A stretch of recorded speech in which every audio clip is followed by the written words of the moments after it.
একটা প্রেডিকশন আমাদের কাছে আছে, কিন্তু সব প্রেডিকশন তো আমরা ডিসক্লোজ করতে পারি না।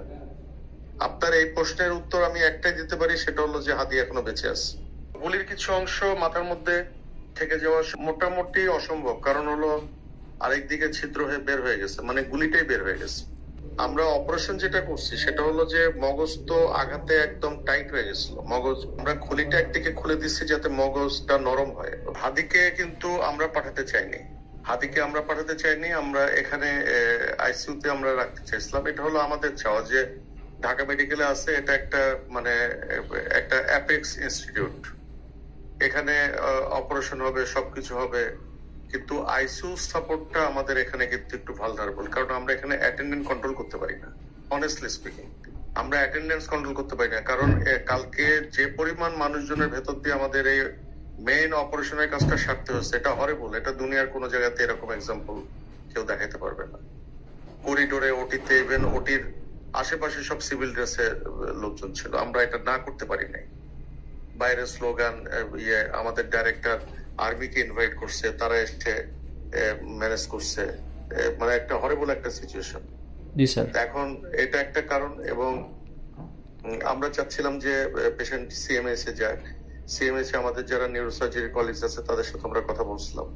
এটা অ্যাকচুয়ালি হাদির যারা নেয়ার ডেয়ার, যারা নিকটাত্মীয়, মানে ভাই এবং ওনার সংগঠনের যারা, তারাই কিন্তু সিদ্ধান্ত নিচ্ছে যে পেশেন্ট এভার কেয়ারে যাক। গুলির কিছু অংশ মাথার মধ্যে থেকে যাওয়া মোটামুটি অসম্ভব, কারণ হলো আরেকদিকে ছিদ্র হয়ে বের হয়ে গেছে, মানে গুলিটাই বের হয়ে গেছে, এবং যেদিক দিয়ে ছিদ্র হয়ে বের হয়েছে ফ্র্যাগমেন্ট গুলো তো আমরা সংরক্ষণ করছি ফর ডকুমেন্টেশন, কিন্তু ওর ভেতরে কিছু অংশ, মানে বুলেটের সাথে হয়তো আরো কিছু জিনিস, লেড কম্পোনেন্ট গুলো থাকে, ওগুলো কিন্তু আমরা একটা পাইছি আর কি, ব্রেন ম্যাটারের সাথে বের হয়ে আসা।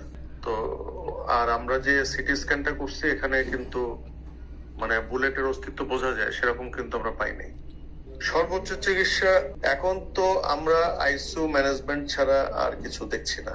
এটা আইসিইউ ম্যানেজমেন্ট যেটা, সেটা দেওয়া হচ্ছে, আইসিইউতে রেখে যে ম্যানেজমেন্ট গুলো সেটা বাঁচায় রাখার চেষ্টা। আর আমরা অপারেশন যেটা করছি সেটা হলো যে মগজ তো আঘাতে একদম টাইট হয়ে গেছিল, মগজ শক্ত হয়ে গেছিল পানি জমে, তো আমরা খুলিটা একদিকে খুলে দিচ্ছি যাতে মগজটা নরম হয়, পানিটা যাতে বের হয়ে যায়, বা মগজ যাতে সফট হওয়ার সুযোগ পায়, যাতে ওর ভেতরে অক্সিজেন এবং ব্লাড যেতে পারে।